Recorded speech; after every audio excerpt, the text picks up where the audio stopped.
le transport public par moto cyclique, encore appelé Wewa en RDC, Benskin au Cameroun ou moto-taxi en Côte d'Ivoire. Une activité longtemps interdite en République du Congo qui devient désormais autorisée par les autorités de la place. Et cette mesure semble satisfaire plusieurs personnes, car certains voient par là un moyen pratique pour se déplacer et généralement moins onéreux, et aussi une opportunité pour se lancer dans les business. Mais ce qui va nous intéresser aujourd'hui, dans cette vidéo précisément, c'est de savoir quels sont les avantages et les défis de se lancer dans un tel secteur. Donc si cette thématique t'intéresse, reste scotché, on en parle juste après. Toki.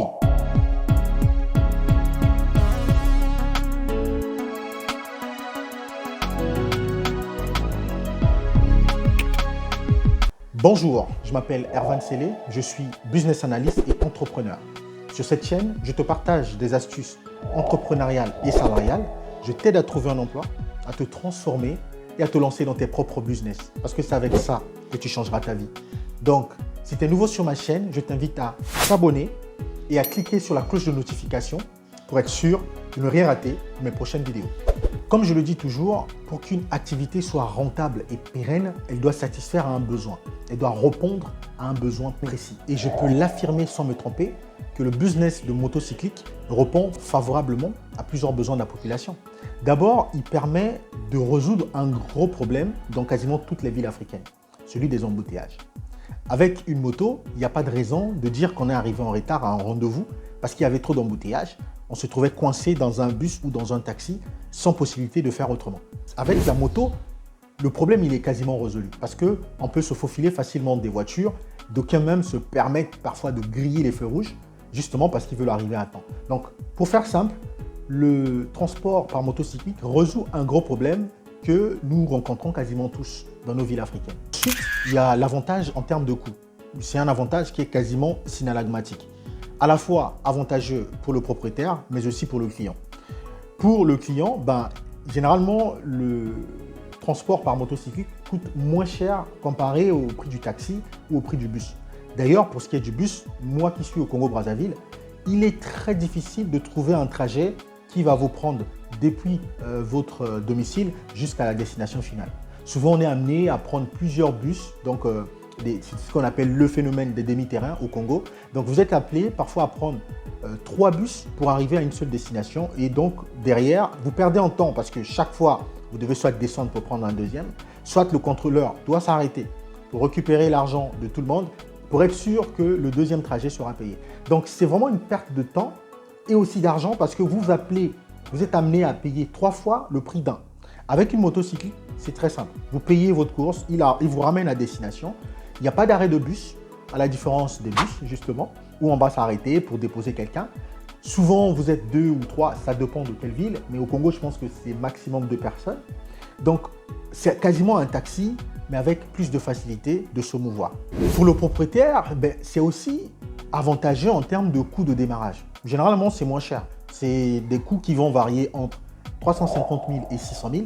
Encore est-il, il y a des motos qui coûtent 1 million, 2 millions. Tout dépendra de ce que vous voulez comme marque. Mais si vous voulez investir dans une marque très chère, derrière, le retour sur investissement risque de vous prendre un peu plus de temps. Donc, j'estime qu'avec 350 000 francs, les motos Jakarta, généralement appelées comme ça, ou encore d'autres types de motos, avec une fourchette de 350 000 à 600 000, vous avez une moto de qualité pour lancer votre business.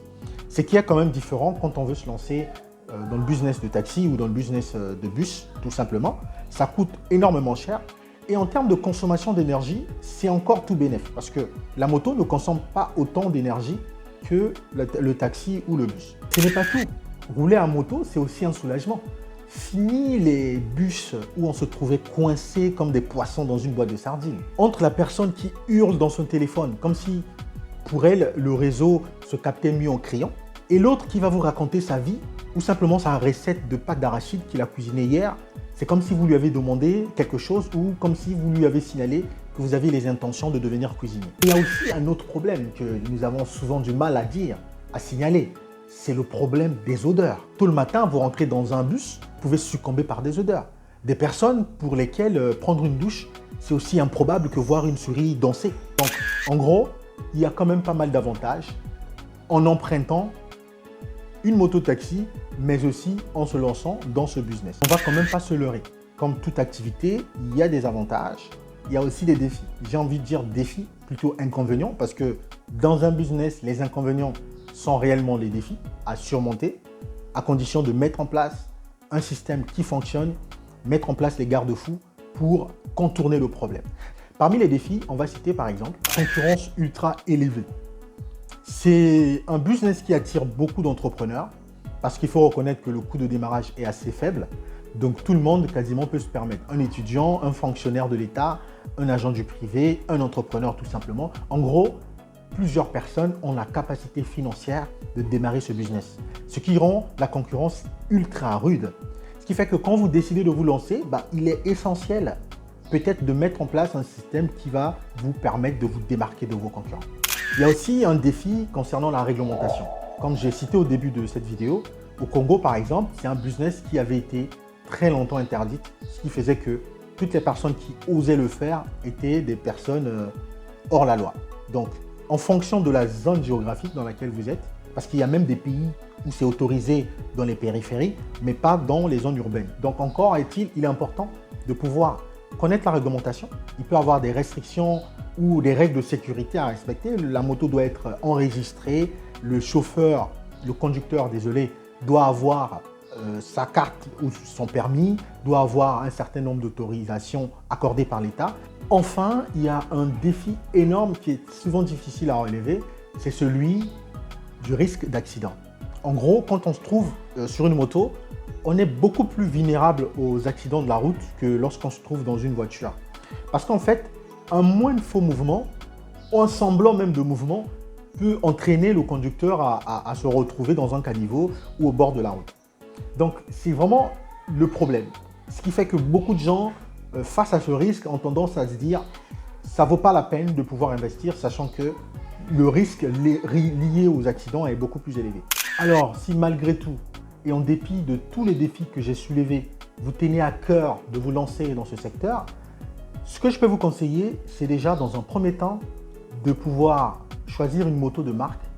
C'est très important parce qu'une moto de marque, ça veut dire que ça a été fabriqué chez un concessionnaire reconnu qui a besoin de préserver son image de marque. Ce qui fait que, de manière générale, pour ces motos-là, vous trouverez quand même des pièces d'origine.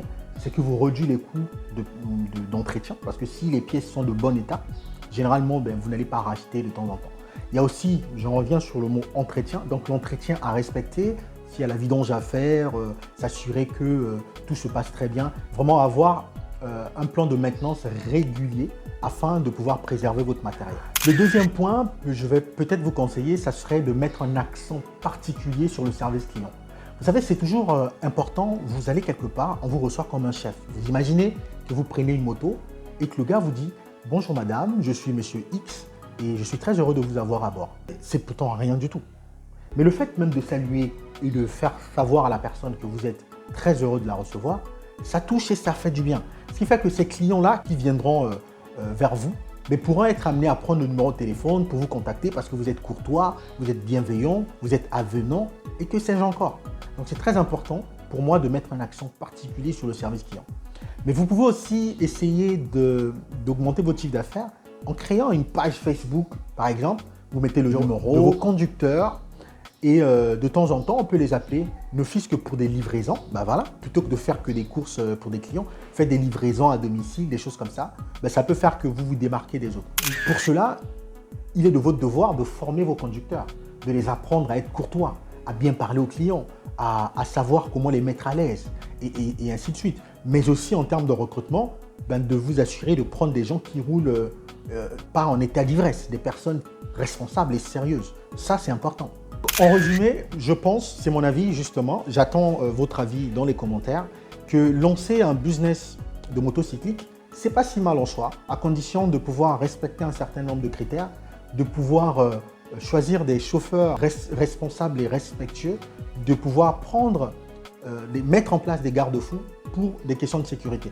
Parlant de sécurité, vous pouvez acheter des casques pour vos conducteurs et vos clients, à condition de mettre quand même des nappes pour éviter que les gens mettent leur tête n'importe où. n'importe où. Ouais, mettre les têtes n'importe où. Donc c'est important pour les questions d'hygiène de le faire. Pour les questions de sécurité aussi, vous pouvez faire plus que ça. En plus des casques, mettre des protèges aux genoux, aux coudes, etc. Des endroits qui sont sensibles. De manière à ce que si accident il y a, c'est vrai que le choc sera là, mais on aurait au moins pris le soin de se protéger des zones sensibles. Donc, je ne sais pas pour vous, mais j'attends votre avis dans les commentaires. N'hésitez surtout pas à liker pour accompagner la chaîne, à vous abonner surtout. On est ensemble. Bye bye.